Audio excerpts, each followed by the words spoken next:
Morning, William. So it's good to see you again, and I'm recording now. And we promised to do this, and I appreciate you coming back to talk with me. And I think we've decided that we're going to discuss stress today. That's right. Yes, we decided to discuss stress and how it affects people. So, how stressed are you today? Minimally stressed. Minimally stressed. Life can be, life can be stressful even when not much is happening. I agree. I think one of the things that I learned a long time, but what you don't want is you don't want distress. No, that's true. Distress arises out of chronic stress. So you have a period of prolonged stress. It becomes distress. Correct. Let me just tell people who you are if they didn't watch our introduction. I'm speaking now on the Mr. GTV platform, and this is Mr. William Russell Dunn, who is a retired senior nurse. Am I correct? That's right, yes. Also a health psychologist, and I've got a master's in developmental psychology. There you are. I'm registered psychiatric and general nurse. Wonderful. So good friends, but clearly qualified to have a discussion with. So I bow to your superiority on all these subjects. I help people with the mind and energy, and obviously a lot of my clients come to me with stress. And how much of your professional career were you dealing with people with stress? I would say most of it, because if you take physical and mental health problems, they are stressful, and a lot of the health problems that people present with have stress as a contributing factor. So I would say most of my career in nursing has involved caring for people who have symptoms of stress and stress-related illness, both mental and physical health-related problems. So it's a considerable part of it. And when they came to you, did they tell you they were stressed, or did they just present physical and emotional and mental symptoms, and then you determined it was stress? Well, most of them didn't actually discuss stress initially.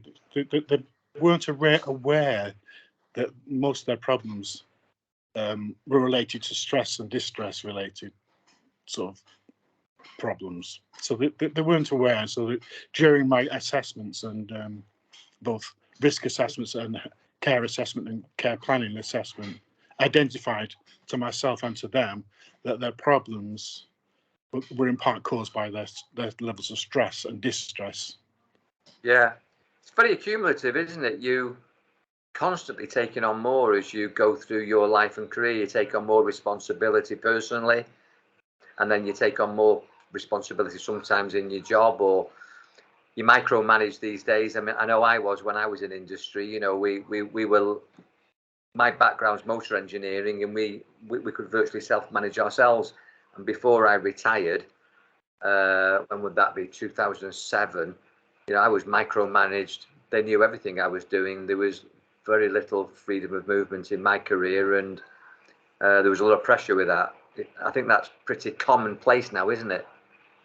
It is, absolutely. I mean, one of the things I was involved with was what's called key performance indicators, and there was a myriad of things that we had to do in relation to service provision, assessing how effective the service was, and everything that nurses and doctors and healthcare professionals do, they have to document on computers now, and that is audited as part of the key performance indicators. So there is an immense amount of stress that arises out of purely just doing the job and documenting what you do with your service users and clients, and that is audited and assessed to death. So yes, it is stressful, and everything's micromanaged, and you're under the microscope all the time.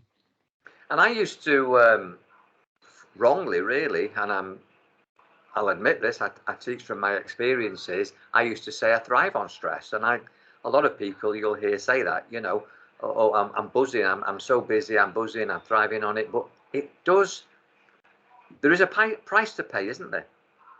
Well, there is. I mean, what people are thriving, it's not so much the stress, it's the adrenaline that's stress, because you've got, when you sort of encountered with what you could call stressful circumstances or phenomena, the body secretes adrenaline and noradrenaline, and then cortisol. So you get these hormones that give you this raised heart rate and this energy. So you're actually thriving on the physiological changes in the body, and it's not the actual stress, it's the biological and physiological changes which you think you're doing well, but you're not. You're actually making yourselves unwell, and it's chronic stress downregulates the immune system and makes us more susceptible to illness. Interesting. I suppose that's where they get the expression adrenaline junkie from, for people who like extreme sports. And that's exactly what it is, because people who put themselves under extreme pressures at work are very doing the same thing. It's this adrenaline junkie or dependence on adrenaline which drives people to work harder, but in the end they become unwell quicker than those who don't. What about people who are retired? You're retired, I'm retired, we're still functioning and working and doing things, but a lot of people who are in my groups are retired or stay-at-home mums or stay-at-home dads or unemployed, and so they're not in that rat race, but they still feel stress. Where would that stress be coming from for them if it wasn't work related? Well, a lot of it is due to change in their relationship to the rest of the world. So it's a loss of role, a loss of purpose, which can be stressful. Also, change in income. You're earning less. If you're working in a high-powered, high stressful, high-pressure job, you'll be earning a lot more money. So you've got the cost of living crisis. You've got the reduction in income. You've got the loss of purpose, the loss of identity, the feeling of isolation. You were once in the middle of a busy career, and people were coming to you, and suddenly you're isolated on your own, not much to do, maybe a bit bored. You may be having interpersonal relationship problems with being at home and your partners. You might not be getting on. So there are lots of things that can cause people to feel stress, even though their level of activity might be reduced. Change and insecurities then, really, isn't it? Yeah, change can be stressful, and there's a huge major life events. The change, loss of purpose, the loss of meaningful, the loss of connection with others. Those are sort of, you get bereaved for those things, and those things are that's stressful. It's a good word, that, bereaved, because we tend to associate that with loss of a loved one or something like that, but it could be loss of a job, loss of the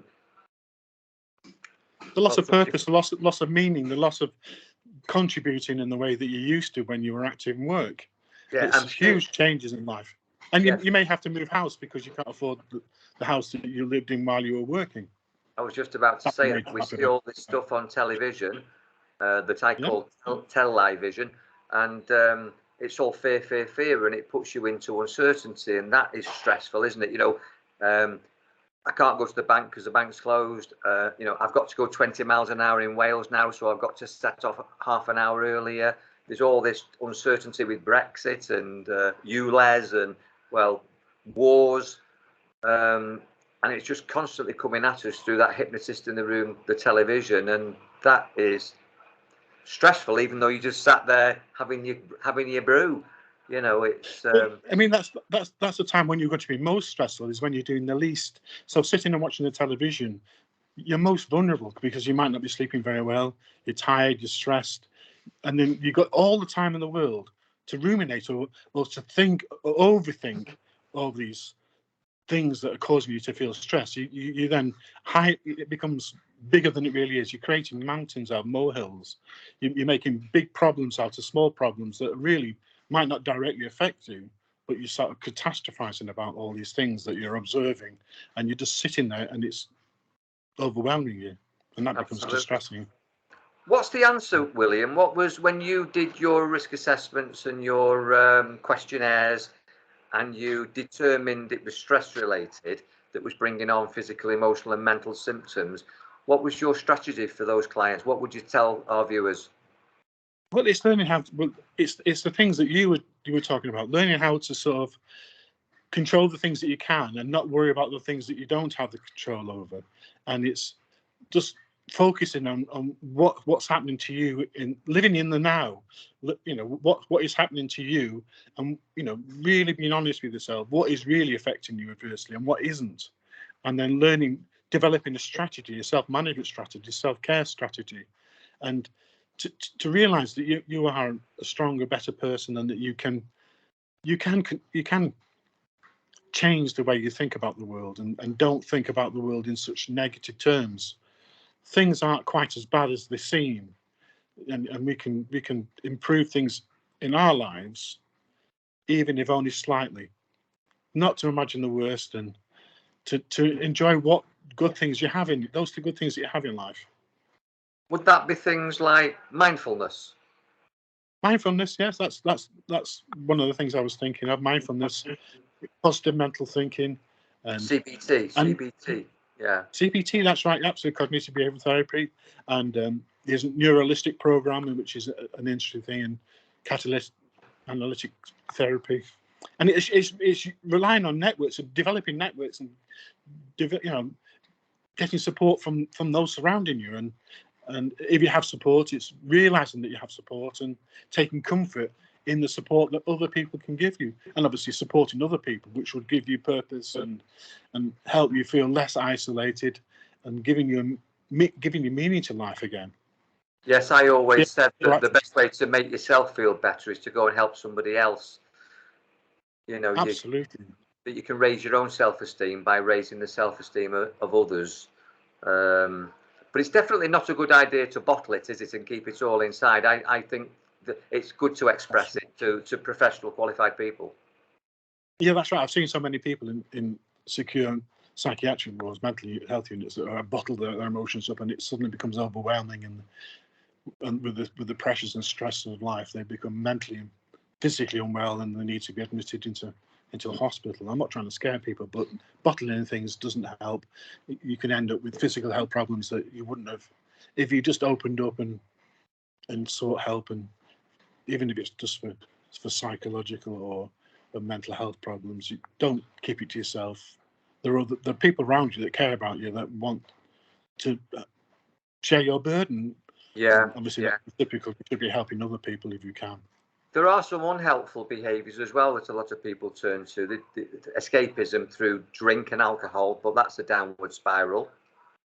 That's right, and also smoking and unhealthy diet, and eating junk fast food all the time, and overeating, eating at the wrong times of the day, and not sleeping, and not drinking enough water. Certainly, excessive consumption of alcohol and misuse of illicit substances are all harmful to our health, physically and mentally. Yeah, I think we said in our introduction that we're going to discuss certain subjects. Definitely, with mental health is going to be one, and diet and fitness is going to be another one. Maybe that's where we go next. But just to summarise, you also said that if people wanted one-to-one support or just a chat, that you're there for that, aren't you? I am. I mean, I am used to sort of face-to-face, or using the internet, or sort of like Skype or WhatsApp, or to support people, particularly during the pandemic, when it wasn't very much face-to-face consultation with mental health services going on. So I'm happy to give anyone support if they feel that they can find my services useful. Yes, absolutely. How can they contact you, William? What's the best way to get hold of you? Well, either through Skype or Microsoft Teams, or Facebook, WhatsApp, or Line, any of the social media. And you'll be, at the moment, I'm talking to you on Skype, so you're William Dunn on Skype. Yeah. That's right. And you are William Russell Dunn on Facebook.